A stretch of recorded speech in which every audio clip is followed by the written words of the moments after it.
Chào mừng bạn đến với Việt Nam, vương quốc của xe máy.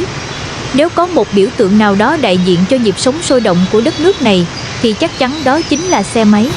Từ những con phố nhộn nhịp của Hà Nội đến những đại lộ đông đúc ở Sài Gòn, hình ảnh hàng ngàn chiếc xe máy len lỏi qua từng góc phố đã trở thành một phần không thể thiếu trong cuộc sống thường ngày. Tính đến tháng 9 năm 2024, cả nước đã có hơn 77 triệu xe máy đăng ký, nâng tỷ lệ sở hữu lên 770 xe trên 1.000 người dân, đưa Việt Nam trở thành quốc gia có tỷ lệ sử dụng xe máy trên đầu người cao nhất thế giới. Đáng chú ý, trước đó, vào năm 2023, tỷ lệ người dân sử dụng xe máy đạt 72,8%, con số cao nhất toàn cầu. Bạn đã bao giờ tự hỏi điều gì đã khiến xe máy trở nên phổ biến đến vậy ở Việt Nam chưa? Ở đây, xe máy không chỉ là một phương tiện giao thông, nó là một lối sống, một văn hóa và thậm chí là biểu tượng của sự tự do di chuyển. Không phân biệt giàu nghèo, từ người lao động bình dân đến dân văn phòng, từ những chiếc xe số cũ kỹ đến những dòng xe tay ga sang trọng, xe máy đóng vai trò như một đôi chân không thể thiếu của hàng triệu người Việt. Nhưng với sự phát triển của các phương tiện giao thông công cộng cùng với các quy định mới, như quy định 168 gây xôn xao đầu năm 2025 thì tương lai của xe máy ở Việt Nam sẽ ra sao? Liệu chúng có dần bị thay thế bởi ô tô điện, xe buýt nhanh hay tàu điện ngầm? Hay xe máy vẫn sẽ tiếp tục thống trị đường phố trong nhiều thập kỷ tới? Hôm nay, kênh Nhất Thế Giới sẽ cùng bạn khám phá hành trình đầy thú vị của xe máy tại Việt Nam. Từ quá khứ huy hoàng, những tác động sâu rộng đến đời sống, kinh tế, xã hội, cho đến những thách thức và tương lai phía trước, tất cả sẽ được hé lộ trong video này. Đừng quên nhấn nút đăng ký kênh để tiếp tục theo dõi các video hấp dẫn khác của kênh Nhất Thế Giới trong thời gian tới nhé.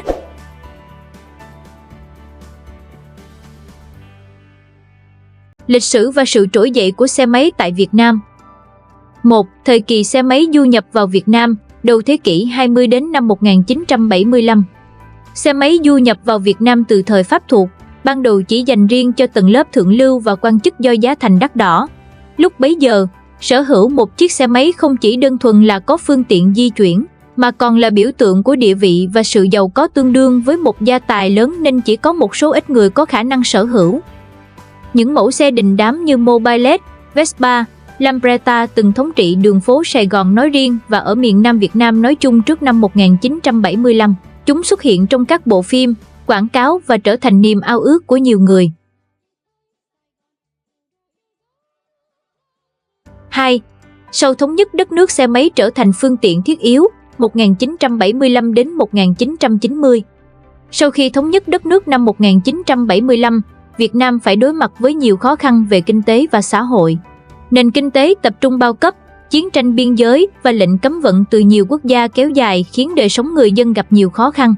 Trong bối cảnh đó, đời sống người dân bị ảnh hưởng nghiêm trọng, nhưng nhu cầu đi lại vẫn luôn hiện hữu, đặc biệt khi nền kinh tế dần phục hồi và quá trình đô thị hóa bắt đầu diễn ra. Lúc này, xe đạp vẫn là phương tiện chủ yếu, xuất hiện khắp mọi nẻo đường từ thành thị đến nông thôn. Tuy nhiên, vào những năm 80 đến năm 90, khi kinh tế mở cửa theo chính sách đổi mới, nhu cầu di chuyển gia tăng mạnh mẽ.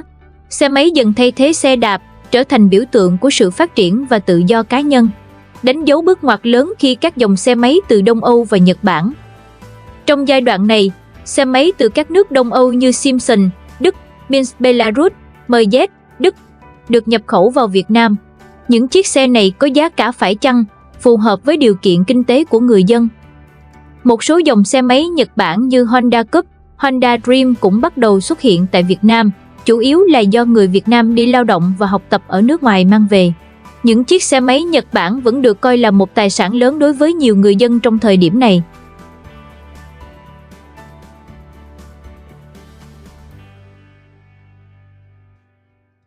Ba. Bùng nổ xe máy giai đoạn Hoàng Kim, 1990 đến 2010. Những năm 2000 đánh dấu thời kỳ bùng nổ mạnh mẽ của xe máy tại Việt Nam, với sự xuất hiện và mở rộng của các thương hiệu lớn như Honda, Yamaha, Suzuki, Piaggio. Đây cũng là giai đoạn xe máy chính thức trở thành phương tiện giao thông phổ biến nhất, chiếm hơn 85% tổng số phương tiện lưu thông trên đường phố.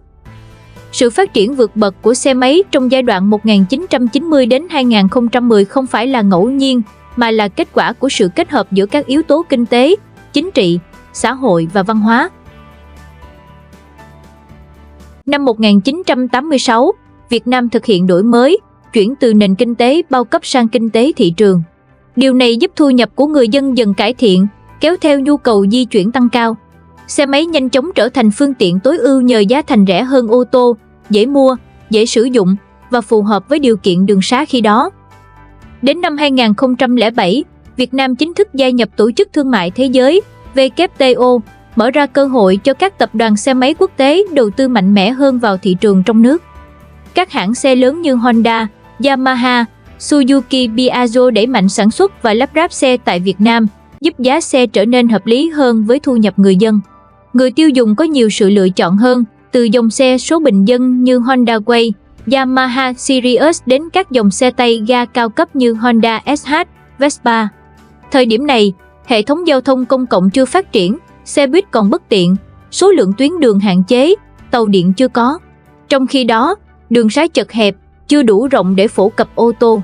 Xe máy trở thành phương tiện linh hoạt nhất, có thể dễ dàng di chuyển trong các con hẻm nhỏ, đường phố đông đúc mà ô tô không thể tiếp cận. Xe máy không chỉ là phương tiện di chuyển, mà còn là một phần không thể thiếu trong đời sống hàng ngày, từ việc đi làm, đi chợ, đi học, chở hàng hóa, chạy xe ôm đến những chuyến phượt đường dài, những hình ảnh quen thuộc trên phố phường của người Việt Nam. Xe máy cũng trở thành công cụ mưu sinh quan trọng, từ tài xế xe ôm truyền thống đến dịch vụ Grab, Be, Gojek sau này.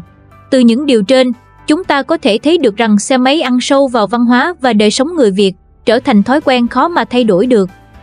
Không ai có thể ngờ rằng, từ một phương tiện xa xỉ của giới thượng lưu trong thời Pháp thuộc, giờ đây xe máy lại trở thành phương tiện phổ biến nhất Việt Nam, gắn liền với mọi tầng lớp xã hội, từ thành thị đến nông thôn. Lý do khiến xe máy phổ biến ở Việt Nam. Sau khi xem video đến đây, thì chúng ta cũng đã biết sơ qua các nguyên nhân khiến cho xe máy rất phổ biến tại Việt Nam. Một trong những lý do khiến xe máy được ưa chuộng chính là giá thành hợp lý. 1. Giá thành rẻ và phù hợp với thu nhập. Chỉ với 20 đến 50 triệu đồng, tương đương 800 đến 2.000 đô la Mỹ, bạn đã có thể sở hữu một chiếc xe máy tiện lợi, phù hợp với túi tiền của đại đa số người dân. So với ô tô, với mức giá trung bình từ 300 đến 800 triệu đồng, chưa kể các chi phí đăng ký, bảo dưỡng, gửi xe. Việt Nam áp dụng nhiều loại thuế đối với ô tô nhập khẩu như thuế nhập khẩu 15 đến 70%, thuế tiêu thụ đặc biệt 10 đến 150%, thuế VAT 10% và nhiều phí khác. Một chiếc ô tô ở Việt Nam có giá gấp 2 đến 3 lần so với cùng mẫu xe ở Mỹ hoặc châu Âu. Với số tiền mua một chiếc ô tô, một gia đình có thể mua được hơn 10 chiếc xe máy. Rõ ràng xe máy là một lựa chọn kinh tế và thực tế hơn rất nhiều. Vậy trong trường hợp, nếu giá ô tô rẻ hơn hoặc chính sách thuế được giảm và thu nhập của người dân tăng lên thì liệu người dân có chuyển sang sử dụng ô tô thay vì xe máy không?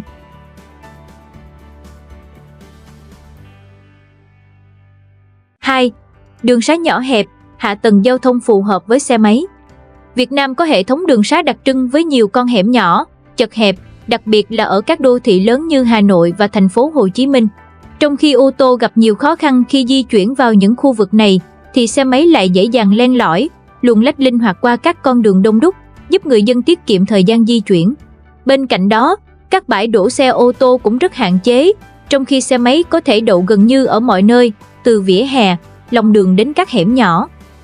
Hơn nữa, hệ thống giao thông công cộng ở Việt Nam chưa phát triển, dù các thành phố lớn đã có xe buýt, tàu điện trên cao, nhưng hạ tầng vẫn chưa đáp ứng được nhu cầu đi lại của phần đông người dân.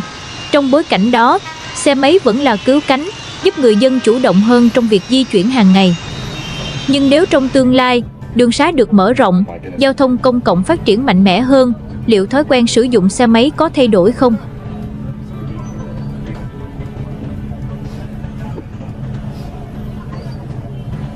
3. Chi phí sử dụng và bảo trì thấp. Một chiếc xe máy trung bình chỉ tiêu thụ khoảng 2 lít xăng cho 100 km, một con số ấn tượng thấp hơn rất nhiều so với mức tiêu thụ nhiên liệu của ô tô. Không giống như ô tô, việc bảo trì xe máy cũng rất dễ dàng và rẻ hơn rất nhiều. Bạn có thể tự sửa chữa những lỗi nhỏ tại nhà hoặc mang xe đến các tiệm sửa xe ven đường với chi phí phải chăng. Ở các thành phố lớn, gửi xe ô tô có thể tiêu tốn hàng triệu đồng mỗi tháng, trong khi xe máy có thể đậu ở nhiều nơi với chi phí thấp hơn rất nhiều. Đây là một lợi thế khiến xe máy tiếp tục là phương tiện ưu tiên của người Việt, giúp nó trở thành lựa chọn kinh tế và phù hợp với túi tiền của rất nhiều gia đình Việt Nam.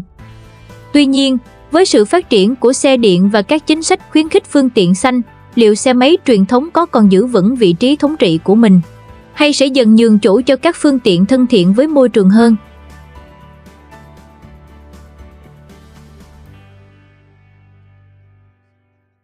Bốn, thói quen văn hóa và yếu tố lịch sử. Xe máy đã trở thành một phần không thể thiếu trong văn hóa và lịch sử Việt Nam. Nó xuất hiện trong phim ảnh, trong đời sống hàng ngày và trong ký ức của nhiều thế hệ người Việt. Từ những con phố nhộn nhịp đến những vùng quê xa xôi, xe máy đã trở thành hình ảnh quen thuộc in sâu trong tâm trí mỗi người. Xe máy bắt đầu phổ biến tại Việt Nam từ những năm 1980 đến 1990, khi đất nước bước vào thời kỳ mở cửa kinh tế. Từ những chiếc xe máy cổ điển của thập niên 80 đến 90 đến những chiếc xe máy hiện đại ngày nay, xe máy luôn là người bạn đồng hành tin cậy của người Việt Nam. Từ những chiếc Honda Cup, Minsk, Simpson cổ điển của thập niên 80 đến 90, đến những mẫu xe hiện đại ngày nay, xe máy vẫn luôn là người bạn đồng hành đáng tin cậy. Với nhiều người, xe máy không chỉ là phương tiện giao thông mà còn là biểu tượng của sự tự do, cơ hội và cả ký ức tuổi thơ không thể nào quên. Thói quen sử dụng xe máy đã được truyền lại từ thế hệ này sang thế hệ khác, tạo nên một nét văn hóa giao thông đặc trưng của Việt Nam. Nếu trong tương lai, chính phủ siết chặt chính sách hạn chế xe máy, người dân sẽ thích nghi như thế nào? Hãy để lại ý kiến của bạn bên dưới phần bình luận nhé! Hệ lụy từ việc xe máy quá phổ biến. Xe máy đã mang lại sự tiện lợi, trở thành phương tiện không thể thiếu đối với hàng chục triệu người Việt Nam. Tuy nhiên, khi số lượng xe máy vượt quá mức kiểm soát, nó cũng mang lại nhiều hệ lụy nghiêm trọng, ảnh hưởng đến môi trường, ùn tắc giao thông và chất lượng sống của người dân. 1. Ô nhiễm môi trường. Xe máy là một trong những nguồn phát thải chính các chất độc hại như CO2, NOx, bụi mịn PM2.5, những tác nhân chính gây ô nhiễm không khí nghiêm trọng. Bằng chứng không thể chối bỏ là Hà Nội và thành phố Hồ Chí Minh thường xuyên lọt top những thành phố ô nhiễm nhất thế giới, đặc biệt vào giờ cao điểm khi hàng triệu xe máy xả khói trên đường phố. Những chiếc xe máy cũ, sử dụng công nghệ động cơ lạc hậu có thể thải ra lượng khí độc hại gấp nhiều lần so với các dòng xe mới. Việc nhiều người vẫn sử dụng xe máy cũ không chỉ gây ô nhiễm không khí mà còn làm tăng mức độ ô nhiễm tiếng ồn, yếu tố ảnh hưởng trực tiếp đến sức khỏe và chất lượng sống của mọi người. 2. Tai nạn giao thông. Tai nạn giao thông liên quan đến xe máy là một vấn đề nhức nhối ở Việt Nam, gây ra nhiều thương vong và thiệt hại về kinh tế. Theo Ủy ban An toàn Giao thông Quốc gia, xe máy chiếm hơn 90% số phương tiện giao thông đường bộ, nhưng cũng chiếm hơn 70% số vụ tai nạn giao thông mỗi năm. Mật độ xe máy dày đặc, tốc độ không kiểm soát, đường phố chật hẹp, không có lớp bảo vệ như ô tô, người đi xe máy luôn đối mặt với nguy cơ bị thương nặng nếu xảy ra va chạm. Ngoài ra, ý thức tham gia giao thông của một bộ phận người dân còn kém, không đội mũ bảo hiểm, vượt đèn đỏ, lạng lách đánh võng là những nguyên nhân hàng đầu dẫn đến tai nạn giao thông. Hàng năm, hàng nghìn người mất mạng hoặc bị thương tật suốt đời vì tai nạn xe máy. Những vụ tai nạn giao thông không chỉ gây ra đau khổ cho các nạn nhân và gia đình của họ, mà còn đè nặng lên hệ thống y tế, kinh tế và an sinh xã hội.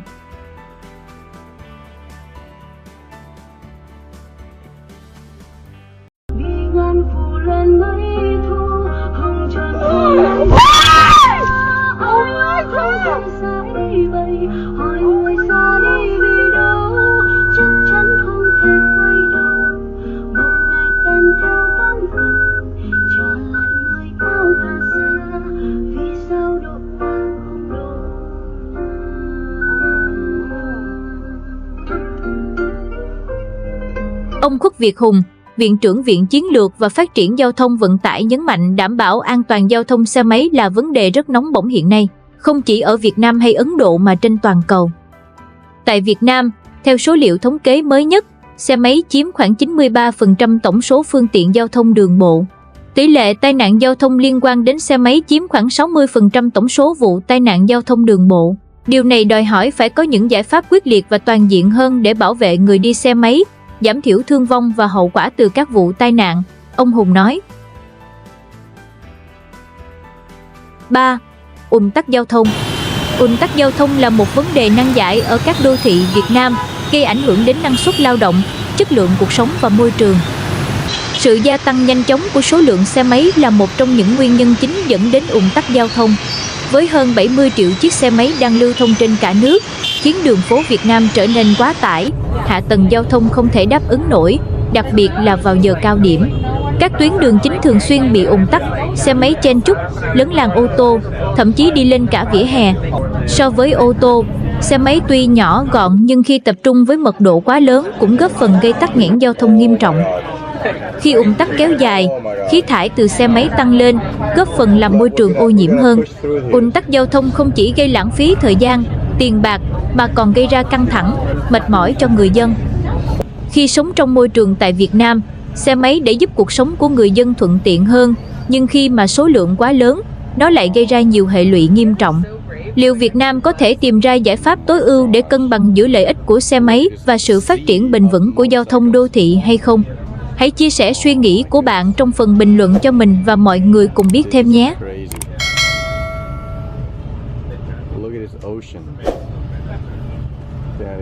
Tương lai của xe máy ở Việt Nam.